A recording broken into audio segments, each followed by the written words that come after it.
When you think of America, the rich diversity of this great nation comes to mind, as well as the natural beauty of the land itself.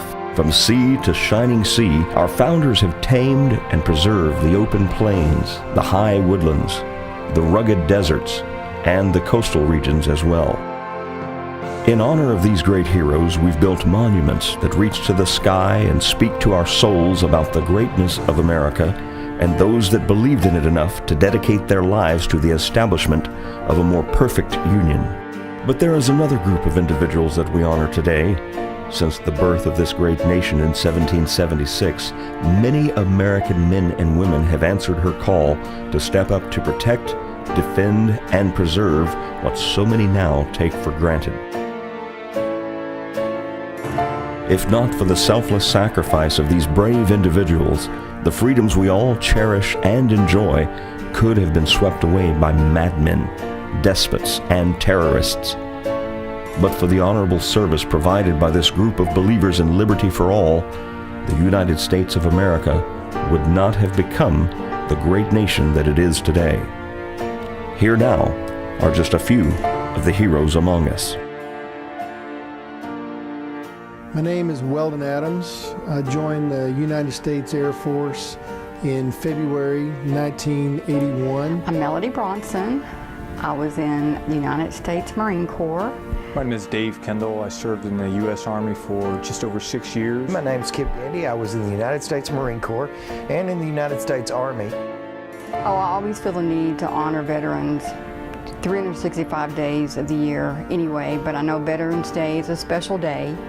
I think it's important to honor our veterans for what they sacrifice, the dedication that it takes. And I can honestly tell you, as a young man going into the military, you don't know what to expect.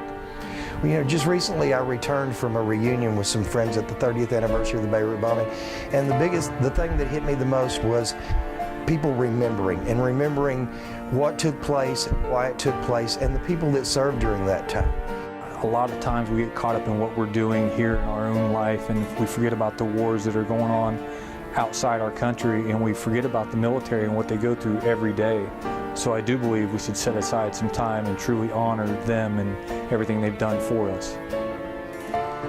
I believe the first responsibility of any citizen of the United States is to remember and to honor the veterans that have served. When I see soldiers in uniform or hear the national anthem, one of the things that I want to do is salute.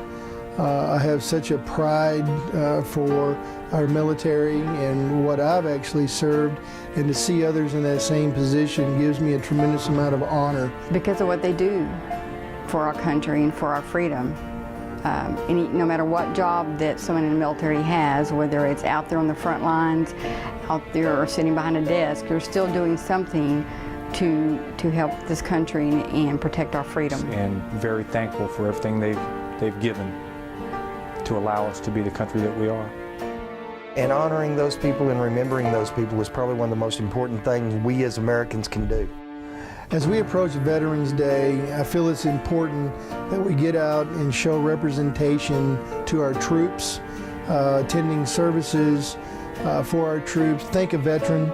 When you see one and you know he's a veteran, if you see somebody in uniform, thank that person. Shake up their hand, thank them for their service. To those that died for the preservation of our freedoms, we salute you and will always remember your service to this country. To the soldiers, sailors, airmen, Marines, and Coast Guard that stood in defense of liberty and now stand shoulder to shoulder with us, we are eternally grateful for your service as well.